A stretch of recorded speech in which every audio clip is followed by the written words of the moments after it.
Bonjour à tous! Si vous regardez cette vidéo, c'est la première vidéo de l'année 2024 que je vais publier sur ma chaîne. Et donc j'en profite pour vous souhaiter une bonne année. J'espère qu'elle sera à la hauteur de vos espérances. Et pour cette première vidéo, j'avais envie de faire une vidéo assez classique quelque part sur YouTube, mais j'avais envie de faire le point sur l'année 2023 et vous expliquer ce qui vous attend, sur ma chaîne en tout cas, en 2024, parce que pour le reste, j'ai aucune idée de ce qui vous attend en 2024. C'est pas une chaîne de voyance. Alors, je voulais quand même faire ça en trois points majeurs, on va dire. D'une part, je voulais vous parler de mon bug de l'année 2023. Peut-être que vous pourrez m'aider. Si vous pouvez m'aider, tant mieux, merci d'avance. Le récapitulatif de l'année 2023, je vais le mettre à la fin de la vidéo. C'est pas très logique. Mais je sais qu'il y a des gens que ça n'intéresse pas en fait de savoir ce qui s'est passé en termes d'audience, en termes de contenu sur ma chaîne. Voilà, je comprends que vous ayez du temps limité, que c'est pas forcément le sujet de vos inquiétudes. Donc je mets ça en fin, je vous parlerai d'abord de ce que je prévois en 2024. Là j'imagine que ça vous intéresse un peu plus puisque vous saurez si ça vaut le coup de rester dans le coin ou pas, si c'est du contenu qui va vous intéresser, et peut-être aussi faire des suggestions pour le contenu. Mais de toute façon je ne prends pas de commande de vidéo, hein. Je fais en fonction de mes envies, de mes humeurs, et de ce qui me fait plaisir de vous partager. Donc je voulais d'abord commencer par une réussite 2023, tirer quelque chose de positif de 2023 concernant évidemment ma chaîne YouTube. J'ai trouvé 2 points, peut-être j'aurais pu en trouver plus, mais honnêtement, et comme l'année dernière, c'est pas du négatif, mais un peu de pessimisme et un peu de fatigue, de produire du contenu comme ça et de pas forcément avoir la réussite que j'aimerais avoir. Mais j'ai quand même trouvé 2 choses. D'une part, non seulement j'ai continué le rythme d'une vidéo par semaine toutes les semaines pendant toute l'année, donc c'est plutôt, je trouve, satisfaisant. C'est un challenge que je m'impose et j'arrive à le tenir, donc c'est quelque chose que j'apprécie en fait, et quelque chose qui me motive à continuer. C'est voilà, c'est compliqué à faire, mais c'est intéressant et c'est motivant. Et l'autre chose qui est très positive sur cette année, c'est que vous avez vu le test de ce speed editor de chez Blackmagic Design, et donc j'ai réussi à faire la bascule enfin complète entre Adobe Premiere et DaVinci Resolve. Et donc je suis très content parce que ça a rendu mon mode de travail, on va dire, beaucoup plus agréable, beaucoup plus fluide. DaVinci Resolve est quand même énormément plus performant et plus puissant que Premiere. J'utilisais la version Elements de Premiere et donc ça me permet de faire du contenu beaucoup plus rapidement. Voilà, donc c'est mes 2 réussites, on va dire, 2023. Avoir pu maintenir le rythme des vidéos et avoir quand même des gens qui les regardent.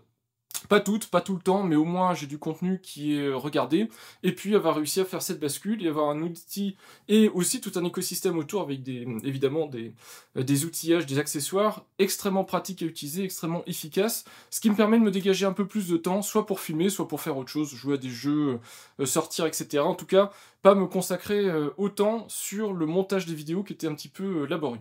Alors concernant mon bug de l'an 2023 et comment vous pourrez peut-être m'aider à le résoudre, je vais vous expliquer ce que j'ai observé, en quoi il consiste. Et puis de toute façon, dans les commentaires, en épinglé, j'essaierai de vous mettre la liste des choses que j'ai essayé de faire, ou la liste des choses qu'on m'a suggéré d'essayer de faire avec le résultat, pour que vous ayez une petite idée de ce que j'ai tenté, et de ce qui marche pas, et de ce que les lignes de commande qu'on m'a demandé d'exécuter peuvent éventuellement sortir. Le souci que j'ai, qui est extrêmement gênant pour moi, mais vous allez voir, c'est 3 fois rien, à partir du moment où j'ai mon ampli qui est allumé, ici, donc ça c'est le SMSL le SA300, mais peu importe, en fait, c'est juste un DAC USB, donc j'ai vu que d'autres personnes ont les mêmes soucis avec des enceintes actives, avec un DAC intégré, ou avec une carte son externe en USB, donc c'est pas vraiment le produit en lui-même, je pense, qui pose problème, mais à partir du moment où cet ampli est allumé, mon écran, ici, ne se met plus en veille. C'est-à-dire que, normalement, au bout d'une minute, c'est comme ça que je l'ai configuré, en tout cas pour tester, pour vérifier s'il se met en veille ou pas, au bout d'une minute, il est censé s'éteindre, en tout cas ici, le voyant d'alimentation est censé se couper, et c'est pas le cas. En fait, à partir du moment où, vous le voyez ici, j'ai lancé un chronomètre, à partir du moment où l'ampli est allumé, l'écran ne s'éteint pas. Si maintenant, j'éteins l'ampli, et je vais mettre évidemment en accéléré, je ne vais pas vous imposer d'attendre une minute que l'écran s'éteigne, mais vous allez voir que eh bien, l'écran va s'éteindre.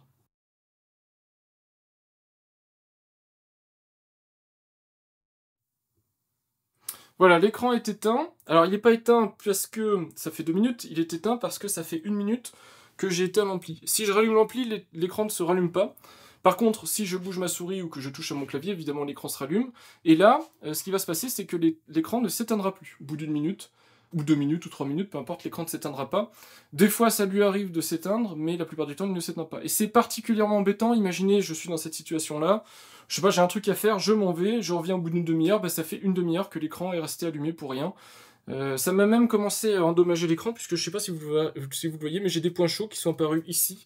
Et ben on le voit pas ici parce qu'il y a du contenu, mais sur le côté gauche, j'ai aussi par là un point chaud qui est apparu. En tout cas, bon voilà, je pense que ça ne fait pas du bien à l'écran de rester allumé comme ça sur des grandes distances, et puis ça consomme pour rien.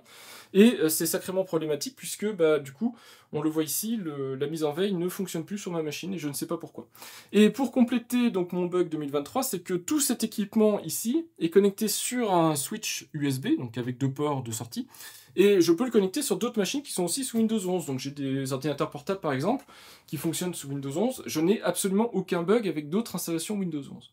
Donc la solution la plus facile pour moi pour corriger le bug, ce serait peut-être de formater, de réinstaller Windows, mais bah, dans ce cas, vous allez passer peut-être 2 semaines sans avoir de vidéo, parce que le temps que je remette en place tout ce dont j'ai besoin pour être confortable sur ma machine, évidemment, je vais pas le passer à faire des vidéos. Donc, j'aimerais bien trouver d'où vient le problème, au moins par curiosité intellectuelle, savoir d'où vient ce problème-là, et puis de le corriger. J'ai trouvé des gens qui ont exactement le même problème que moi, en attendant, vous voyez que le compteur tourne et que l'écran ne se met pas en veille. Donc j'ai trouvé des gens qui ont le même problème que moi, sur des enceintes par exemple actives, avec directement l'ampli intégré, mais ils n'ont pas non plus trouvé de solution. Donc ça, si vous avez des idées de comment je peux débugger la situation et comment je peux corriger ce problème, moi je suis preneur, ça m'enlèvera en tout cas ce problème-là. Et si je vous pose la question de manière aussi direct, c'est parce que j'ai passé des dizaines d'heures à essayer de trouver d'où ça vient et je ne trouve pas. Et vraiment, ça m'embête d'avoir à formater quelque chose en ne sachant pas d'où ça vient, alors que je suis sûr qu'il y a un souci quelque part, que ce soit au niveau peut-être du driver, de la configuration du produit, peut-être au niveau aussi du maintien en activité. Donc, non, j'ai vérifié, il n'y a pas de flux audio qui sont maintenus pendant le temps d'inactivité, mais bon, peut-être il y a des choses que j'ai pas vérifiées correctement. En tout cas, ça me paraît dommage de formater une installation Windows qui date d'il y a des années, juste parce que je ne sais pas d'où vient le problème, c'est un petit peu contourner l'obstacle. Alors concernant 2024, le plus simple c'est de vous montrer ce qui existe actuellement sur ma chaîne et donc le nouveau contenu qui va apparaître par rapport à ce qui existe. Ça ne veut pas dire que peut-être, sur un coup de chance, il n'y ait pas une nouvelle playlist qui se crée avec une nouvelle thématique que j'ai pas encore en tête, mais pour le moment je n'en ai pas identifié, donc je pense qu'on peut passer en revue les différentes thématiques, comme ça vous saurez ce que j'ai prévu dans les différents sujets en question. Alors concernant le Reverse Proxy Swag, vous avez eu une vidéo il y a quelques semaines, je crois que c'est la 7ème vidéo de la série. Je pense pas que je vais aller beaucoup plus loin sur le Reverse Proxy, je suis allé au bout en fait de ce qu'on peut faire avec Swag, ou quasiment. Peut-être il y aura encore une vidéo, quelque chose comme ça, si Ocelia se remet à jour. Peut-être une autre, si jamais il y a quelques petites nouveautés intéressantes autour de Nginx. Mais concernant le Reverse Proxy, vous voyez que c'est une série quand même de 18 vidéos avec quand même 7 gros chapitres sur la mise en place d'un Reverse Proxy. Je pense qu'on a abouti à quelque chose de complet et de fonctionnel. Donc je me vois mal rajouter encore beaucoup de contenu sur cette thématique-là, à moins de changer de Reverse Proxy, mais moi je vous l'ai dit, j'ai aucun intérêt de faire ça. Ce que je vous présente, c'est ce que j'utilise au quotidien sur mes machines. Et donc en tant que tel, j'ai pas envie de vous présenter des choses que je n'utilise pas, sur lesquelles j'ai pas d'expérience. Je vous montre ce que j'utilise au quotidien, ce sur quoi je suis expérimenté et ce qui m'intéresse à vous montrer. Concernant la playlist, j'ai une astuce où j'ai testé des produits du quotidien. C'est bizarrement des vidéos qui sont pas dans le cœur, on va dire, des thématiques que j'aborde, mais pourtant qui ont des très gros succès d'audience. Que ce soit quand j'ai présenté ma machine à café, donc comment fonctionne une machine à espresso, ou une réparation de volets roulants, c'est des très grosses vidéos qui fonctionnent très bien sur ma chaîne et qui pourtant n'ont rien à voir avec la thématique générale de la chaîne. Alors ça veut pas dire que je vais pas en faire d'autres, peut-être, si l'occasion se présente, et je dois réparer ma manette Xbox 360 qui a du drift, donc peut-être ce sera l'occasion de remettre une vidéo là-dedans, mais voilà, c'est un sujet vraiment à part, vraiment à côté. Concernant la série d'installation NAS, je pense c'est pareil, c'est pas qu'on est arrivé au bout du chemin, c'est que maintenant je vous ai présenté tout ce qu'il faut pour mettre en place un NAS. Donc ce sera des petites vidéos ponctuelles de temps en temps sur des remises à jour. En particulier pour les gens qui utilisent OpenMediaVault, il y a la version 7 d'OpenMediaVault qui se prépare. Donc je préparerai sûrement du contenu de la migration de la version 6 à 7, mais voilà, ça n'ira pas forcément beaucoup plus loin. Je vous ai présenté tout ce qu'il y a présenté sur une installation de NAS avec les types de disques à retenir, les types de matériel à retenir, la création de votre machine, soit cette machine-ci, si vous voulez l'assembler vous-même, soit de réutiliser des machines du commerce et des adapter. Donc là c'est pareil. C'est pas dit que je fasse beaucoup de vidéos sur cette thématique-là, j'en ferai, mais c'est forcément moindre par rapport à quelqu'un qui n'aurait pas de machine et qui partirait de zéro, ce sera juste du contenu additionnel. Ma série de vidéos J'ai bien joué, qui me plaît énormément, sur laquelle j'ai envie de faire énormément de contenu qui ne vous intéresse pas du tout, voilà, c'est en général j'essaie de vous partager des astuces soit autour du monde du jeu vidéo sous Windows, soit autour des jeux auxquels je joue. Alors pour les gens que ça intéresse, actuellement je joue, alors je vais vous montrer directement ici, voilà, j'ai fait Deliver Us the Moon il y a peu de temps, enfin en début d'année 2023, et je finis actuellement Deliver Us Mars, et j'ai installé dernièrement, puisqu'on me l'a offert pour Noël, le nouveau God of War, qu'il faut que je mette d'ailleurs dans la playlist, enfin ma playlist, mon menu en fait de jeu, ici, comme ça je vais le retrouver facilement. Donc le nouveau God of War, enfin le nouveau celui de 2022, donc je vais pouvoir pour la première fois jouer à cette licence. Je voulais jouer au nouveau Assassin's Creed, mais il a l'air d'être tellement... celui qui s'appelle Mirage, mais il a l'air d'être tellement nul que je sais pas trop si je me lancerai dessus. En tout cas, voilà, une playlist que j'aimerais bien plus approfondir.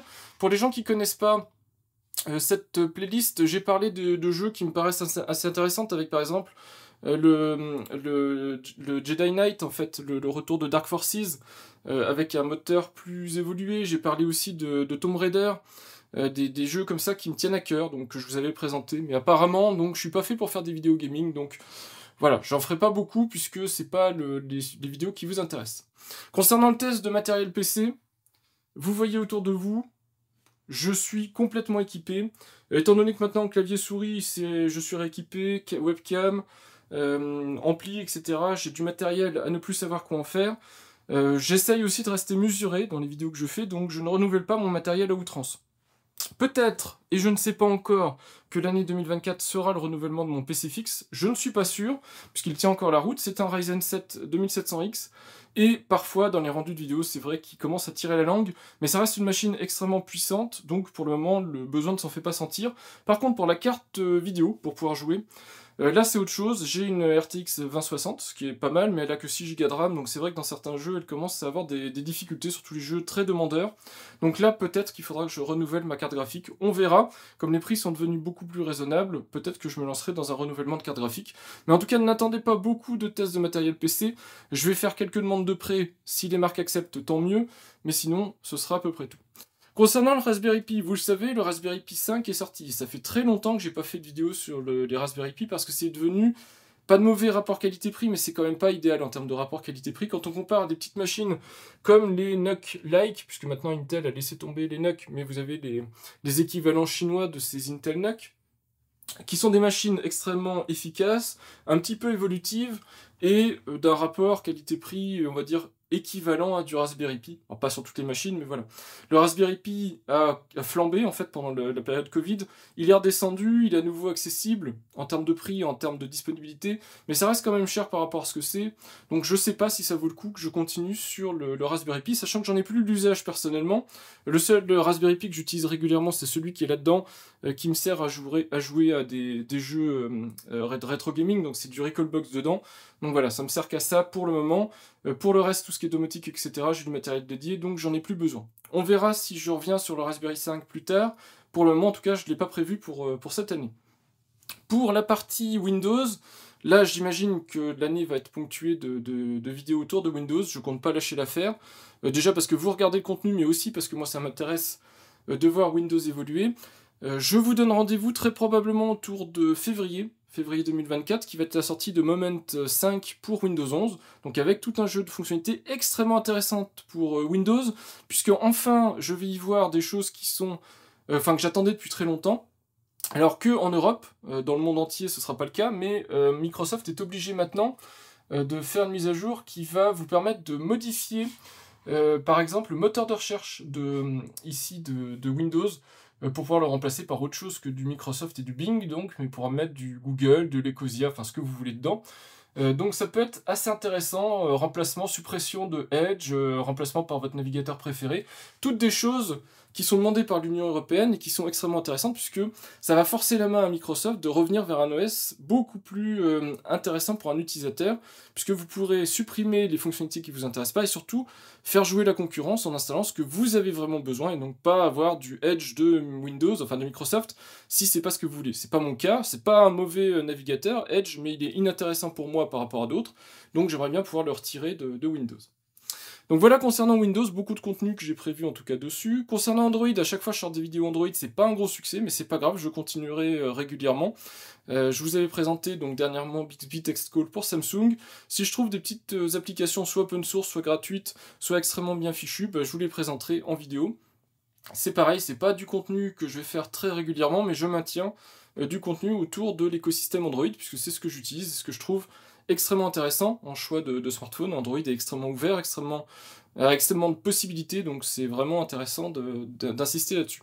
Concernant les vidéos, j'ai quelque chose à vous dire, bah, c'est une vidéo, des fois j'en fais 2 par an ou 1 par an, donc c'est pas une playlist qui va beaucoup évoluer. Concernant la domotique, là va y avoir du contenu, alors pas énormément, puisque c'est pareil, je vous expliquais, je suis extrêmement bien équipé, mais j'utilise de plus en plus Home Assistant. Alors est-ce que je vais passer en double commande Home Assistant JDOM cette année ou pas? Ça va dépendre du temps libre que j'ai. Mais en tout cas, j'envisage de quitter l'écosystème, enfin l'environnement JDOM plus ou moins rapidement, en particulier avec les grosses déceptions autour de Matter et Thread, puisque JDOM ne le supporte pas. Et donc, peut-être ce sera du contenu Home Assistant, mais j'ai pas envie de rendre mon installation domotique instable ou inutilisable, et actuellement, depuis de nombre d'années, ça fait plus de 10 ans que mon installation JDOM est installée, et tout est intégré, tout, hein, que ce soit lumière, chauffage, ouvrant, sécurité, porte extérieure, enfin voilà, tout est géré par JDOM, donc basculer sur l'installation Home Assistant, c'est des centaines d'heures de boulot, et j'ai pas envie de me lancer là-dedans. Concernant maintenant le matériel, et ça peut vous intéresser, je vais vous présenter, toujours dans l'environnement Matter et Thread, des produits de chez Eve. Donc ça, j'ai prévu de vous montrer ça. Alors je sais pas quand ce sera exactement, mais janvier, février peut-être, vous pouvez espérer voir ce contenu apparaître sur la chaîne. Les produits donc de chez Eve, donc il y aura un Eve Motion, un Door Sensor, enfin un Door Window Sensor, et une prise connectée Energy. Et ça me permettra d'aboutir à une deuxième vidéo autour de Matter et de Thread. Je vous en ai parlé avec le verrou connecté Nuki, le verrou connecté Nuki que je vous ai montré en vidéo, que j'ai ici, donc de génération 4, qui est lui aussi Matter et Thread. Et ça me permettra de vous montrer quelque chose d'un peu plus diversifié en vous montrant les produits sur secteur, et la différence entre des produits sur secteur et des produits sur pile ou batterie, qui n'interagissent pas pareil, comme pour du Zigbee, comme pour du Z-Wave. Donc voilà, ça vous permettra de voir la compatibilité d'autres produits, et surtout l'arrivée, et même l'existence de produits Thread et Matter sur le marché. Il y a énormément de produits qui existent, et c'est pour ça que je vous dis que c'est inadmissible que JDOM n'ait pas un plugin Matter et un plugin Thread, puisque ça veut dire que les gens qui achètent actuellement des produits, qui sont accessibles depuis super longtemps, ces produits-là sont sortis depuis très longtemps, ben ces gens-là ne peuvent pas intégrer ces produits-là dans leur installation domotique. C'est extrêmement problématique. Donc c'est pour ça que j'envisage peut-être de basculer sur une double commande avec Home Assistant pour au moins pouvoir utiliser ces produits-là, parce que sinon JDOM me laisse sans solution. Donc voilà en ce qui concerne la domotique. Il y aura probablement d'autres petites choses.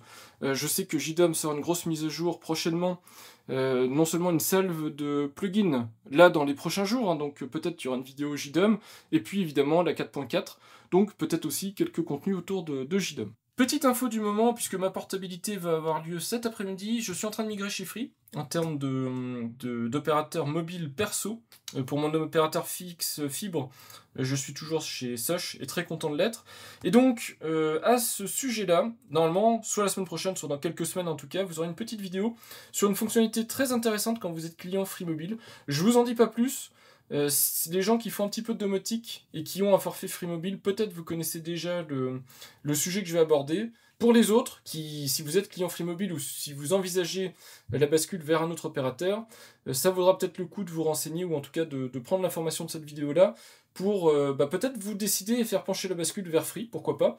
C'est pas que c'est un bon ou un mauvais opérateur, Free, je vais retester, puisque ça fait quand même quelques années que j'étais plus chez Free, mais au moins c'est un opérateur qui maintient ses prix, c'est un opérateur qui a un réseau différent de celui que j'utilise professionnellement, donc c'était aussi le besoin que j'avais pour être sûr d'avoir un réseau secondaire en cas de coup dur. Et puis voilà, ça vous permettra de voir qu'il propose des fonctionnalités qui sont vraiment différentes des autres opérateurs. Je pense que j'ai fait le tour des playlists.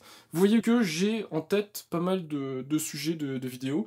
Donc je devrais être en mesure, je pense, de tenir une année 2024 diverses, on va dire, en termes de contenu, en tout cas alimentées avec les thématiques que vous aimez, j'espère en tout cas, et puis que moi j'ai envie de produire, parce que c'est vrai que j'ai pas envie de me forcer à produire du contenu que j'ai pas envie de produire. C'est pas l'objectif de ma chaîne, j'ai pas de besoin de rendement, j'ai pas besoin de rémunération, et donc je fais le contenu qui me plaît, je fais le contenu que je juge utile à partager, et donc tout est axé autour de ça.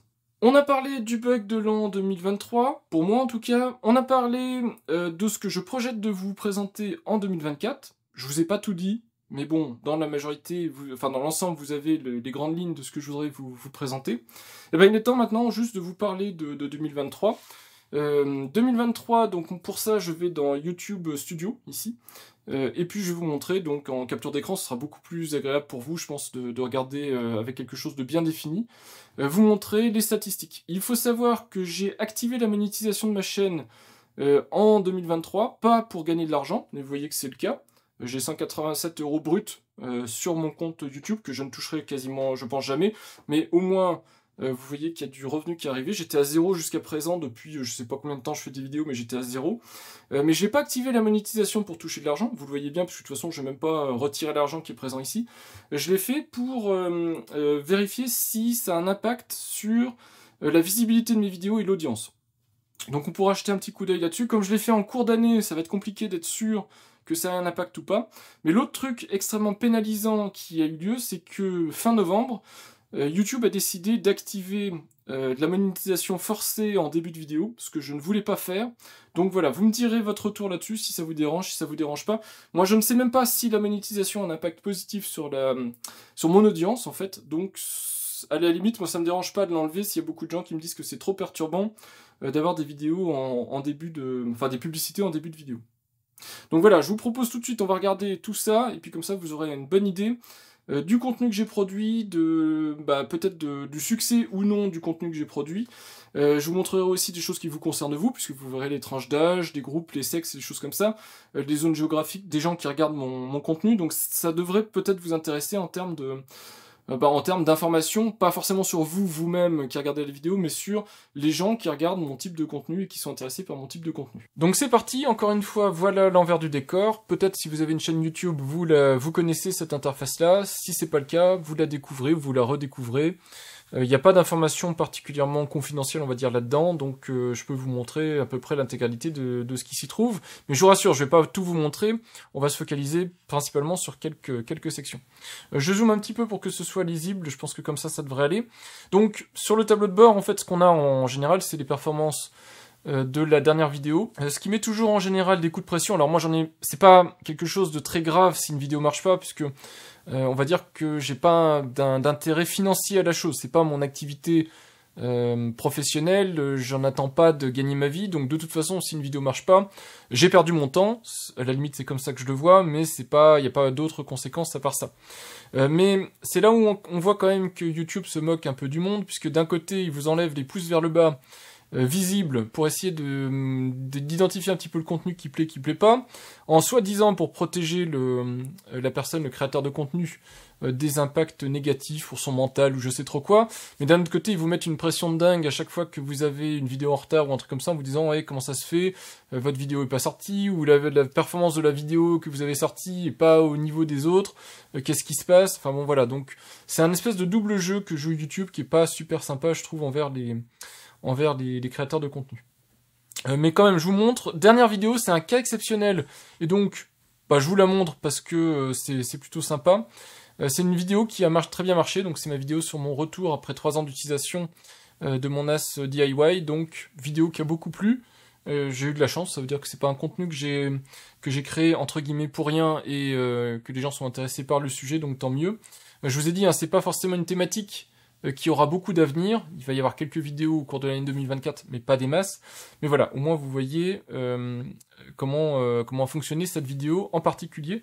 Malgré tout, vous voyez que c'est des vidéos... Alors, on me dit toujours mes vidéos sont trop longues. Moi, je trouve pas qu'elles sont trop longues. Elles font le temps qu'elles doivent faire. C'est-à-dire que je ne m'impose pas de limite. Si une vidéo dure 5 à 10 minutes, parce qu'il n'y a que 5 à 10 minutes pour parler d'un sujet, elle durera 5 à 10 minutes. C'est en général très rare. J'ai beaucoup de vidéos qui durent autour de la demi-heure, on va dire, et j'ai quand même quelques vidéos qui durent dans les 50-55 minutes. Je suis parfaitement conscient que c'est très long et que certaines personnes n'ont pas ce temps-là à consacrer, mais qu'est-ce que vous voulez?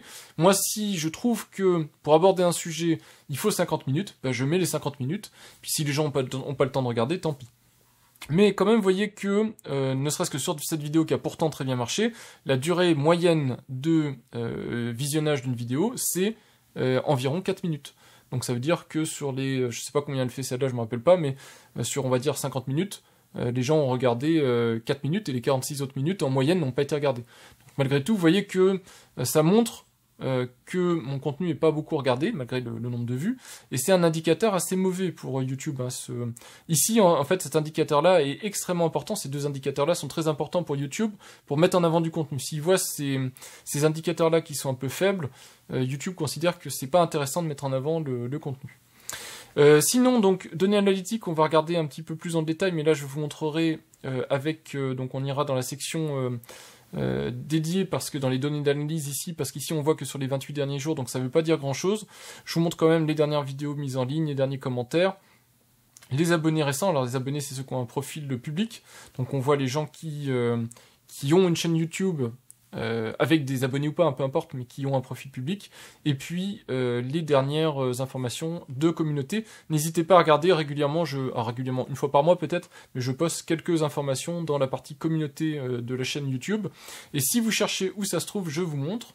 Donc ici, vous êtes sur ma chaîne YouTube, en mode évidemment PC, donc navigateur internet. Si vous êtes en mode navigateur mobile ou en mode télévision, c'est un petit peu différent. Il y a quand même pas mal de gens qui regardent sur ce type de contenu. Donc avant ici, j'avais des liens. Il y avait des petites icônes, on pouvait cliquer, c'était super sympa.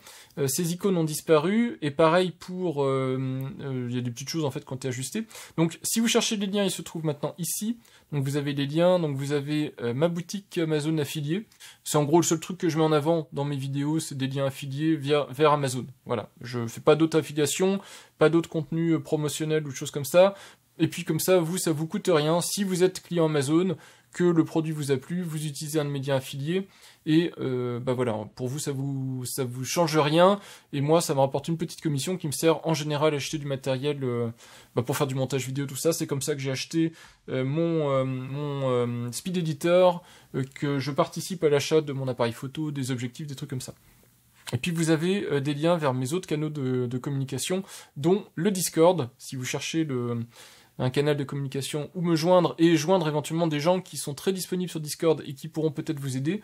Il y a tout un Discord que j'ai mis en place pour faire ça. Ne cherchez pas à me joindre sur l'adresse email. Alors avant c'était clairement marqué contact commercial, je sais pas ce qu'a fait YouTube, mais à nouveau, au fur et à mesure des mises à jour, ils enlèvent des informations, mais c'est uniquement pour des contacts commerciaux. Je ne réponds pas aux questions qui me sont posées en privé de manière générale. Donc que ce soit sur les réseaux sociaux ou par adresse email, j'ai pas le temps.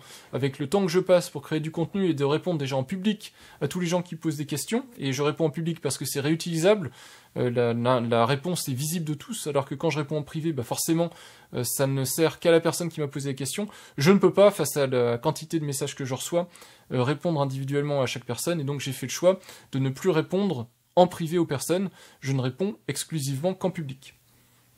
Donc voilà en ce qui concerne les informations pour me contacter, et donc vous avez cette section ici, cet onglet communauté, et c'est l'endroit où je poste quelques petites informations quand il y a un souci de publication de vidéo, ou quand j'ai une information quelconque à partager. C'est là où je mets un petit message. Les gens qui veulent réagir, n'hésitez pas, vous pouvez mettre un petit commentaire.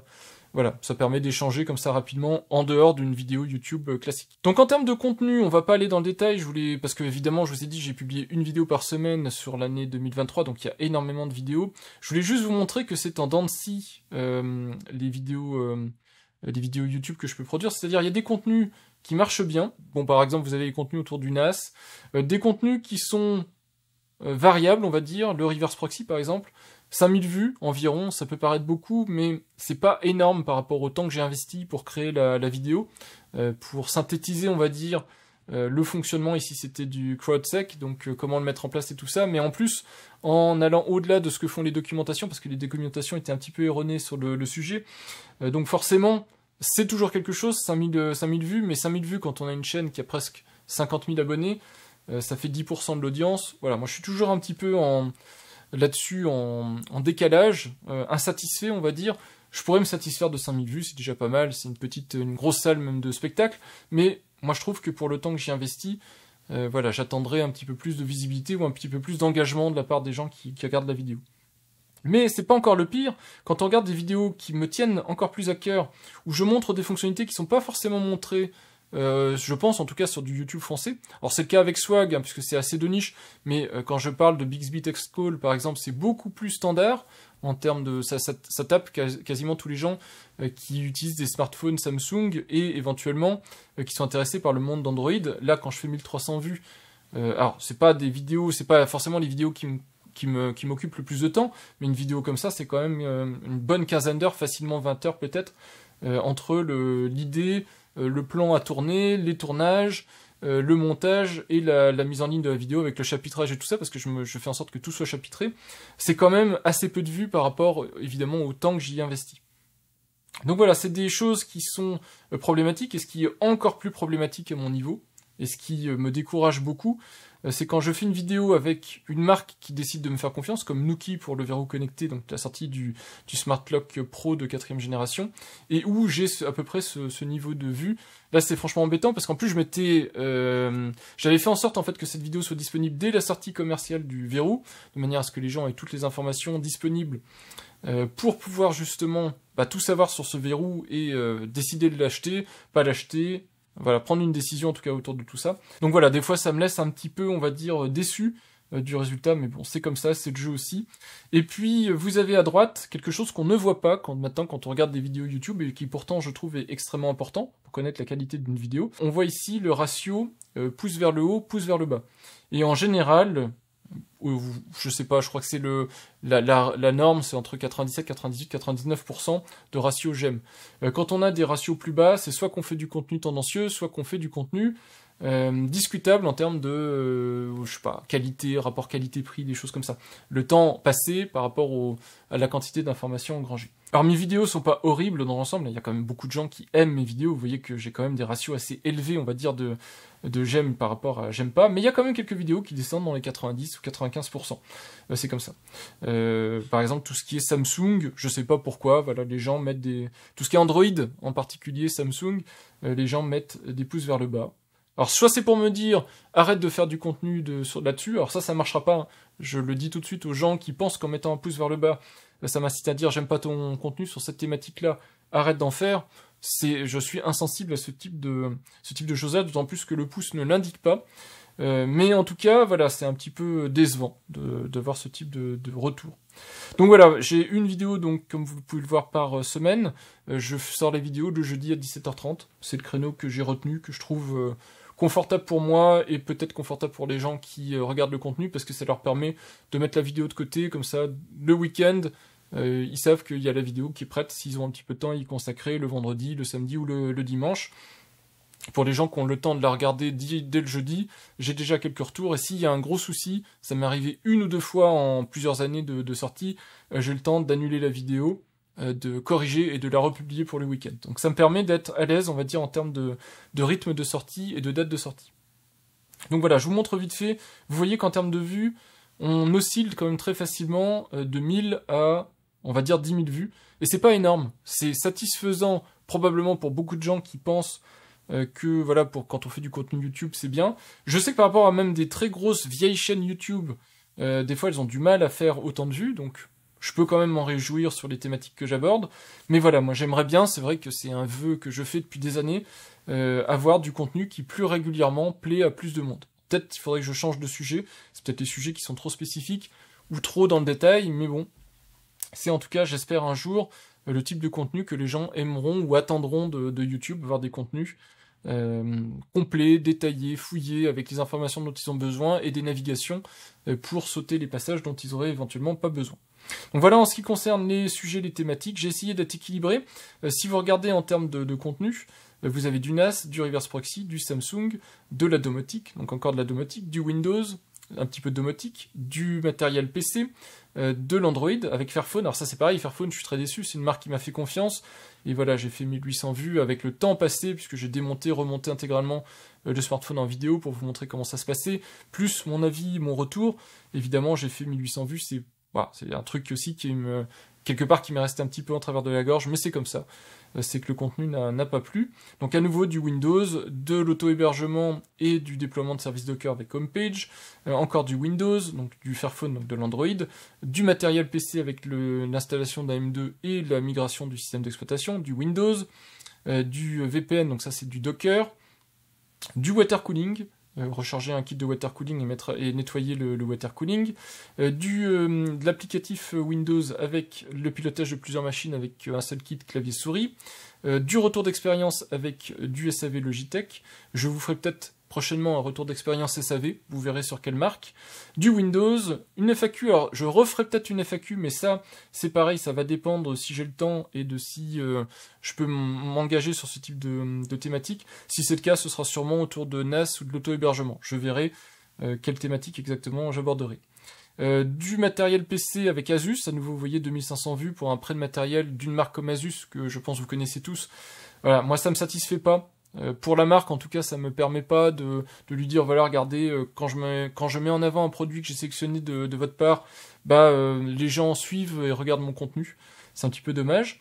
Du Proxmox, j'utilise beaucoup Proxmox, donc je fais régulièrement, quand il y a quelque chose à en dire, une petite vidéo de mise à jour ou d'explication. Ici c'était de l'Android, du Docker Compose, donc à nouveau du Docker, calibrer son écran de PC, donc du monde PC, etc. Donc vous voyez que je vais pas revenir jusqu'au début de l'année, j'ai fait une demi-année, c'est déjà très très bien. Vous voyez que ça alterne énormément en termes de thématiques. Donc je pense que tôt ou tard, allez, au moins une fois par mois, vous avez au moins une des thématiques parce que si vous êtes sur ma chaîne, il y a une des thématiques qui va vous plaire, c'est soit Android, donc téléphone mobile, soit Windows, soit domotique, soit matériel PC. Donc normalement, une fois tous les mois, vous avez au moins un sujet autour de tout ça qui doit arriver à peu près. Donc j'espère en tout cas que c'est un rythme qui vous convient. Moi en tout cas, c'est le rythme que j'ai trouvé qui me plaît le plus, qui me permet de varier, de pas me prendre la tête à faire que du Docker ou que du NAS ou je sais trop quoi, parce que c'est pas du tout ce que j'ai envie de faire. Je ne fais pas ça pour mettre en avant une seule thématique sur ma chaîne. Donc on va aller dans les données d'analyse, et pour les données d'analyse que je passe pas en mode avancé parce que sinon il y a un peu trop d'informations, je pourrais vous mettre vite fait si vous voulez faire des captures d'écran, je vais mettre l'année 2023, que vous ayez une année complète, donc de janvier au 31 décembre. J'ai activé normalement la monétisation des vidéos. Alors la monétisation était déjà activée, mais les vidéos étaient non monétisées, chaque vidéo était non monétisée, donc elles n'avaient pas le petit dollar vert, que je vous montre vite fait quand même, que vous voyez à quoi ça ressemble. Donc quand une vidéo est monétisée, vous avez un petit dollar vert ici, c'est marqué activé. Et d'ailleurs, je vais vous montrer aussi comment on modifie les réglages de monétisation, que vous voyez que j'ai plus la possibilité de faire mieux que ça. Donc je peux ici activer la monétisation, et maintenant la seule chose que je peux faire, c'est placer des annonces en milieu de vidéo. Ça, je me refuse à le faire. Sur une vidéo de 30 minutes, par exemple, vous avez 2 coupures pub, et on peut ajuster les coupures pub. C'est tout ce qu'on peut faire. Avant, sur une vidéo plus ancienne, si je vous montre une vidéo d'octobre, par exemple, donc celle-ci, que j'avais monétisée, donc je suis revenu sur toutes mes vidéos, j'ai activé la monétisation pour voir si ça avait un impact sur la visibilité. Vous voyez qu'ici, on dit, cette vidéo a été mise avant les anciens paramètres de monétisation, et vous voyez que je vous avais mis que le minimum de monétisation, donc vidéo désactivable en début, de manière à ce que vous puissiez passer ça vite fait, et des vidéos post-roll, pas plus que ça, donc pas de choses bloquantes au début du visionnage des vidéos.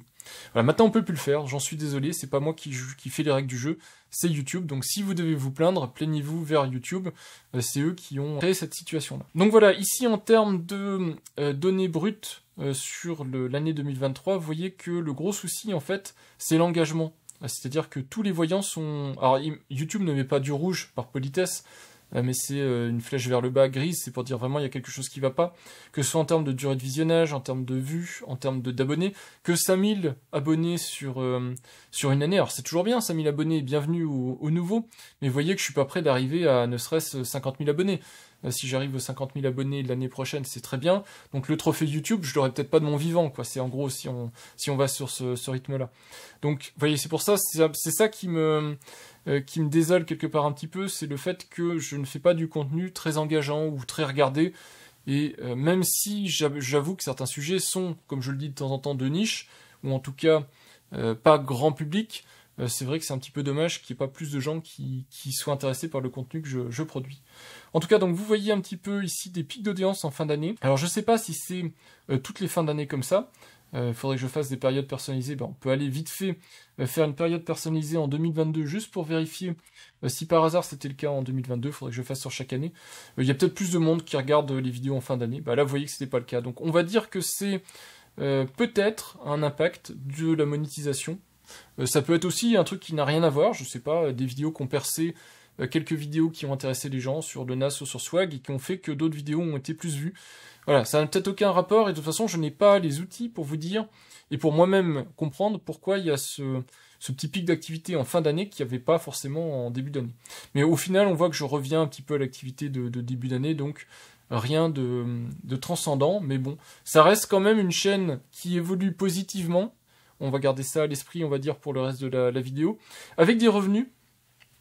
Donc on voit des revenus sur l'année 2023 qui sont de 524 €. Ce qui est surprenant, je pensais même pas que, ne serait-ce qu'en faisant une seule annonce en début de vidéo, hein, sachant que j'ai mis en place que vers septembre. Hein. Donc ça, c'est des revenus qui ont été générés depuis septembre, pas avant. Si je vous mets les résultats avant mi-2023, vous verrez que les revenus sont à 0. Donc du coup, c'est vrai que ça pourrait en fait être un revenu additionnel pour acheter du matériel ou des choses comme ça. Mais je ne veux pas me lancer là-dedans parce que c'est un compte à l'étranger, que je passe déjà suffisamment de temps comme ça à déclarer mes revenus quand je dois déclarer mes impôts, que j'ai aucune envie de réfléchir à comment on fait pour déclarer ça. J'ai pas envie d'allumer des voyants au niveau des centres d'impôts avec des revenus qui viennent de je sais trop où, des prélèvements américains et des trucs comme ça. Donc pour le moment, je ne touche à rien du tout de tout ça, j'ai pas envie de voir ce qui s'y passe. Concernant aussi les vidéos qui marchent beaucoup, je vous montre vite fait le top, on va dire le top 10. Toujours la vidéo réparation volet roulant Bubendorf, qui n'a rien à voir avec le contenu que je fais habituellement, mais qui marche très très bien. La mise à jour de Windows 10 vers Windows 11, qui a plutôt bien marché cette année. La création d'un câble Ethernet.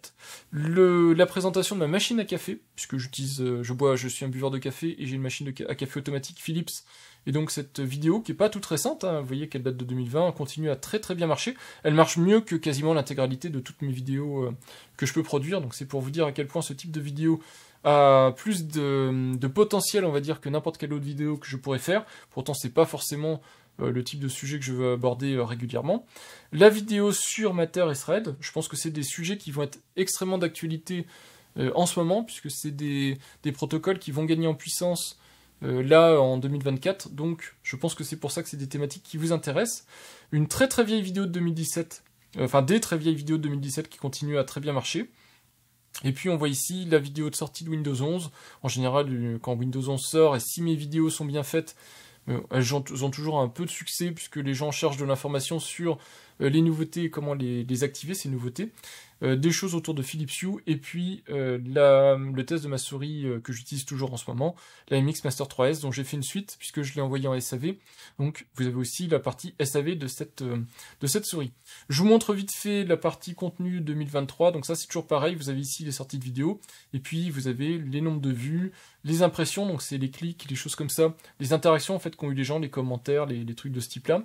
Le nombre de clics par impression, donc les interactions cliquées, donc les interactions confirmées, on va dire, et puis la durée moyenne de visionnage d'une vidéo, quelle qu'elle soit, au cours de l'année. Donc en moyenne, les gens regardent une demi-vidéo pendant 5 minutes et 49 secondes. Puis là, c'est pareil, vous avez les moments clés, donc vous avez ici les moments qui marchent le mieux pour mes vidéos. Donc comme ça vous permet de voir pour chaque vidéo la perte d'audience et à quel moment, en fait, quasiment plus personne ne regarde votre vidéo. Donc ça permet très vite de voir l'érosion, on va dire. Donc on voit qu'il y a des vidéos, par exemple, qui s'en sortent mieux, avec des vidéos, des visionnages qui s'érodent moins, puisque en gris, ici, c'est l'habitude, on va dire, des gens qui visionnent la vidéo, et puis au-dessus, vous avez de la courbe, enfin en violet, vous avez la courbe de cette vidéo. Donc ça permet, comme ça, d'avoir un petit peu d'informations, ça vous permet d'avoir un retour, quand vous publiez du contenu, si les gens regardent la vidéo, jusque quand. Le type d'audience qui regarde mon contenu, donc vous avez ici le nombre de nouveaux abonnés et l'arrivée de nouveaux abonnés en fonction des vidéos qui sont publiées. Donc à chaque fois en dessous, vous voyez les vidéos que je publie, donc il y en a 4 par mois, donc ça ici on en voit 2 puisque c'est tous les 15 jours en fait qu'il y a un petit créneau.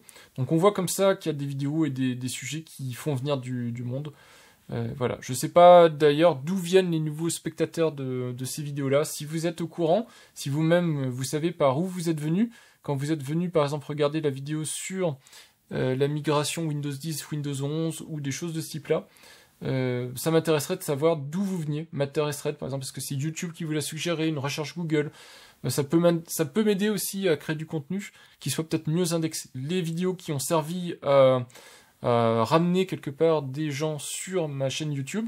Donc on voit ici leur contribution. Donc en gros, pas grand-chose, mais une vidéo comme l'environnement de récupération Windows RE. Les horaires de visionnage des vidéos, alors vous me direz si vous avez le temps, quand vous regardez mes vidéos, si c'est plutôt le week-end ou pas, mais ici, d'après ce que me dit YouTube, c'est qu'en moyenne, les gens regardent mes vidéos tous les soirs entre, on va dire, 18 et 22 heures, un peu le samedi et un peu le dimanche. Donc c'est pour ça qu'il n'y a pas vraiment de bon moment pour publier une vidéo, puisque c'est réparti un petit peu sur toute la semaine. On voit que les gens sont moins disponibles le vendredi pour regarder les vidéos, et en général, parce que les gens, j'imagine, dans la tranche d'âge en tout cas, majoritaire des gens qui regardent mes vidéos, les gens sont occupés le vendredi soir. Alors après ça, vous avez les diagrammes. Alors ici, normalement, c'est pyramidal, hein, comment les gens qui sont abonnés regardent mon contenu. Il y a assez peu de gens abonnés qui regardent mon contenu, mais on voit ici, quelque part, que 16% des gens abonnés reçoivent la notification et que seulement 8% ont la notification intégrale pour savoir qu'une vidéo est sortie et la regardent.